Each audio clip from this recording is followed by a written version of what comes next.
Today, I'm going to tell you about a study that demonstrated that young men experience an increased sexual arousal to cues of rape and sexual violence when induced to be in a happy mood. Before we can understand this, we first have to ask ourselves, what causes rape? Some factors that might come to mind might be mental illness, sexual aggression, alcohol, maybe drugs. But what about mood? How do we think feelings of happiness or sadness might induce the sexual impulse to commit rape? Based on research done in populations of convicted rapists, we know that repeat sex offenders often commit sexual violence or rape after experiencing a negative mood.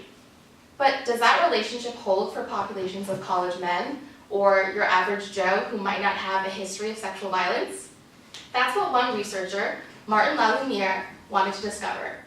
So today, we're going to be talking about his study called Genital Responses to Rape Vignettes Among Young Men, the Influence of Mood and Directed Attention. Based on what we know about rapists and repeat sex offenders, the researchers hypothesized that men induced to be in a happy mood would experience a reduced sexual response to stimuli of rape and sexual violence, so a lower level of erection. They also hypothesized that men induced to be in a negative or sad mood would experience a greater sexual response to stimuli of rape and sexual violence, so a greater erection. To test this, the researchers recruited 48 men from the University of Lethbridge in Calgary, Canada, as well as men from the general community. These men ranged in age from 18 to 37 and averaged about 22.9. They were all heterosexual, 81% claimed to not be in a relationship, and 83% identified as Caucasian. So what did they do with these subjects? Well, they brought them in first for a 3-hour lab visit. They were directed to a room and the experimenters left and then communicated with them from that point on via intercom. They then asked the men to strip from the waist down, to sit in a comfortable reclining chair, to put on headphones, and then to attach a gauge to their penis. This penile gauge would measure the change in circumference of their penis as they experienced an erection during the experiment. After they were all set up, the researchers exposed them to the mood manipulation. The men were exposed to 3 different mood conditions. They were split up into happy moods, sad mood, or the neutral mood condition. All the subjects in every mood condition were exposed to a 5-minute soundtrack meant to induce that particular mood. All of them were also asked to think of a happy event if they were placed in the happy group, a sad event if they were placed in the sad group, or to think about what they did the Tuesday the week before if they were placed in the neutral group. After the mood manipulation, the experimenters then ran the rape vignettes. A vignette is really just an audio description of a particular scenario. These vignettes came in 4 different categories. The first was consensual sex, which detailed mutually consenting and pleasurable sex between a man and a woman. The second category was consensual sexual violence, so think BDSM, and it described a man experiencing sexual gratification from hitting or spanking a woman who was clearly consenting. The third category was sadistic rape, which was the use of excessive physical violence to engage in sex with a woman who was clearly not consenting. And the fourth category was the neutral category, so just a conversation between a man and a woman with no sexual or violent elements.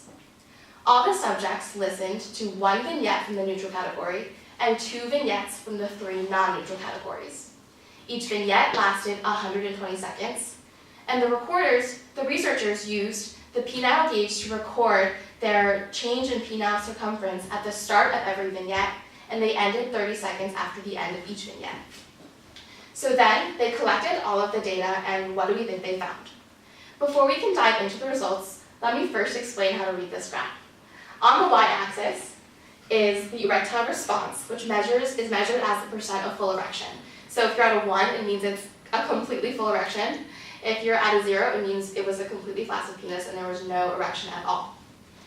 Taking a look at what's inside the red circles, we can see that between the 3 mood conditions, which is on the x-axis, there was no statistically significant difference in erectile response when the subjects listened to the vignettes of consensual sex, which is in green, and the vignettes in the neutral group, which is in blue.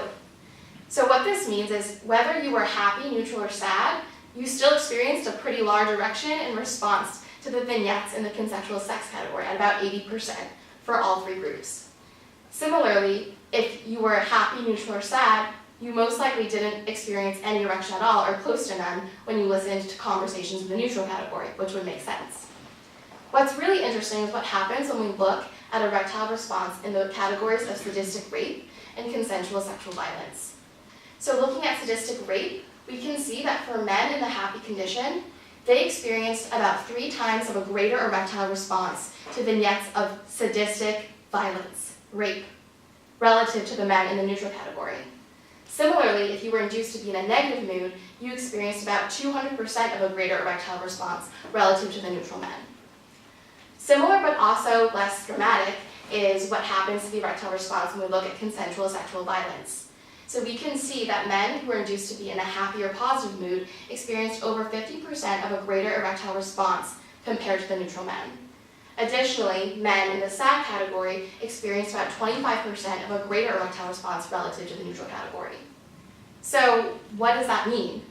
That means that whether you experienced a positive or negative mood, but especially surprising if you were induced to be in a happy mood, you might feel a greater impulse, sexual arousal, to thoughts of rape or sexual violence.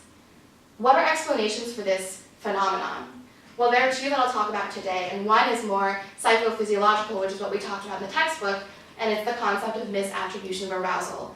The idea that any deviation from a neutral state, whether it's emotional arousal caused by positive feelings or negative feelings, can be misattributed as sexual arousal. The second explanation is a little more controversial and requires an evolutionary perspective. It was proposed by Thornhill and Palmer in 2000 in a really controversial book called A Natural History of Rape, where they suggested that rape, or the tendency to rape, is actually advantageous because it allows men to propagate their offspring.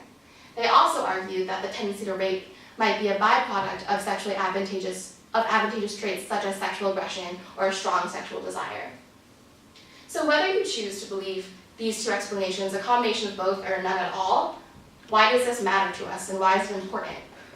It's important to us because if listening to 5 minutes of Mozart, which is the song that the researchers played to induce a happy mood, can cause young men to experience an increase in sexual arousal to thoughts of rape or sexual violence, then what happens when we're at a college party or when we're at a social gathering where often happy music and typically sexually explicit music is playing? It requires this kind of awareness and education about the effect of our surroundings on our mood, as well as the effects of our mood on our sexual impulses, to see if we can reduce rates of rape, sexual violence, or sexual assault on college campuses and beyond. Thank you.